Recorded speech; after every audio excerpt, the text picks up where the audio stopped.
Bonsoir chers téléspectateurs et fidèles abonnés de DK News Africa. Merci infiniment de nous suivre chaque jour pour être informés en temps réel sur les événements majeurs qui marquent la République démocratique du Congo et tout le continent africain. Grâce à votre fidélité, notre chaîne continue de grandir et de vous offrir des analyses approfondies, des enquêtes exclusives et des reportages vérifiés. Restez connectés, partagez cette vidéo, aimez-la et surtout abonnez-vous pour ne rien manquer de nos prochaines éditions. Ce matin du lundi 27 octobre 2025, la ville de Goma, capitale provinciale du Nord Kivu, s'est réveillée dans une atmosphère inhabituelle. Un avion de chasse des forces armées de la République démocratique du Congo, FARDC, a survolé à basse altitude plusieurs quartiers de la ville, provoquant un mélange de surprise, de peur et de fierté parmi les habitants. Selon plusieurs témoins, le bruit assourdissant des réacteurs a fait vibrer les vitres des maisons, tandis que de nombreux commerçants ont momentanément fermé leurs boutiques, craignant une attaque aérienne. Des images amateurs diffusées sur les réseaux sociaux montrant les habitants scrutant le ciel, certains en panique, d'autres applaudissaient le prouesse de leur armée nationale. D'après des sources militaires proches du commandement de la 34e région, cet appareil n'était pas en simple mission d'entraînement. Le survol de Goma ferait partie d'une opération de surveillance aérienne stratégique visant à identifier et dissuader toute infiltration rebelle autour de la ville. La démonstration de puissance intervient dans un contexte sécuritaire tendu, marqué par des affrontements répétés entre le FARDC, le résistant Wazalendo et le rebelle du M23 soutenu par le Rwanda. Un officier sous couvert d'anonymat a confirmé à DK News Africa que cet avion, un Sukhoi récemment remis en service, aurait également participé à plusieurs frappes de précision dans le territoire de Massissi et aux abords du parc de Virunga. Ces actions visent à couper le voie logistique du M23 et à neutraliser leur base arrière dissimulée dans le montagne. La population civile de Goma, habituée à vivre dans l'incertitude des officiers rebelles, voir un avion de chasse de l'armée congolaise dominer le ciel est un signal fort de souveraineté retrouvée. C'est un rappel que l'État congolais n'est pas absent et que ses forces armées disposent désormais des capacités aériennes dissuasives. Cependant, cette présence militaire dans le ciel a aussi provoqué une peur légitime. Certains habitants craignaient un bombardement ou une contre-offensive du M23.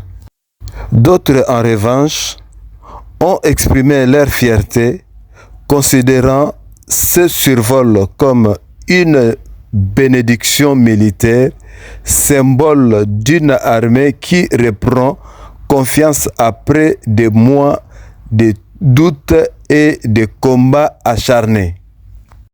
Une mère de famille racontait à Katindo, confie: nous avons eu peur au début, mais quand nous avons compris que c'est notre armée, nous avons applaudi.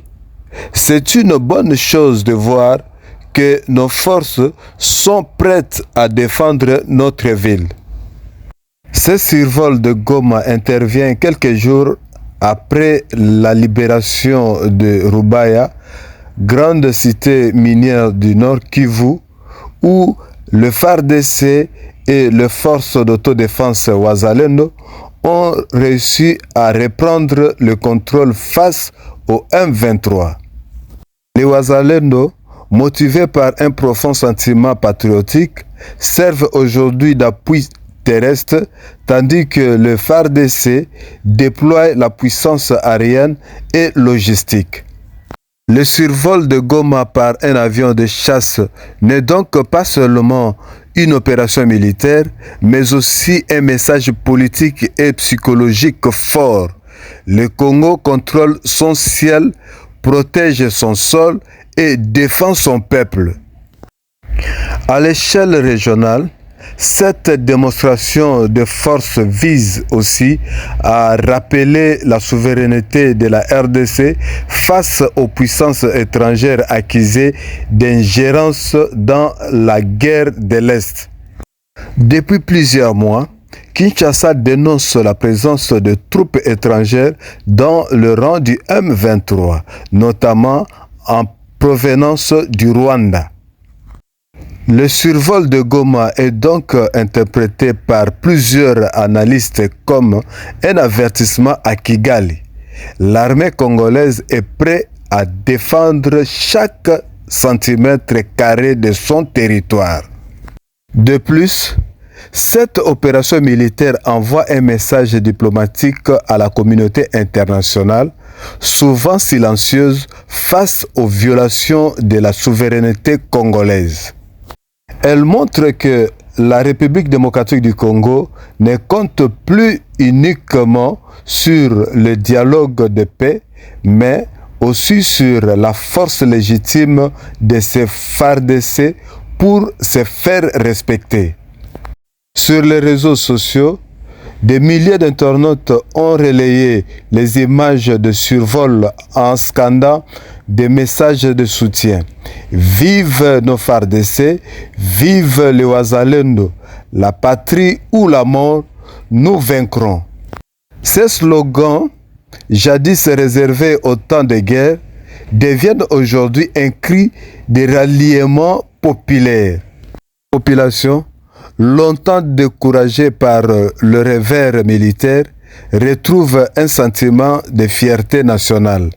Les FARDC apparaissent désormais non plus comme une armée en repli, mais comme une force de reconquête et de dignité nationale. Ce survol de Goma symbolise bien plus qu'une simple opération aérienne. Il représente la renaissance d'une armée nationale plus disciplinée, mieux équipée et stratégiquement préparée. La modernisation de la défense aérienne, la réhabilitation des bases militaires et des renforcements de coordination entre le FARDC et les résistances civiles sont des signes clairs que la République démocratique du Congo entre dans une nouvelle ère de souveraineté sécuritaire. Les observateurs politiques y voient également une étape importante dans la restauration de la confiance entre l'État et le citoyen. Longtemps fragilisé par des années de guerre et d'occupation partielle des territoires de l'Est. Chers téléspectateurs de DK News Africa, ce qui s'est passé aujourd'hui à Goma n'est pas un simple incident. C'est un message de puissance, une preuve de détermination et surtout un symbole de renaissance nationale. Le Congo se lève, son armée se renforce et son peuple s'unit. Merci à tous de suivre nos reportages en temps réel sur DK News Africa. N'oubliez pas de liker cette vidéo, de vous abonner à notre chaîne et activer la cloche de notification pour ne rien manquer de nos prochaines analyses. Que Dieu bénisse la République démocratique du Congo. Reportage signé Apôtre Dédé Kibala.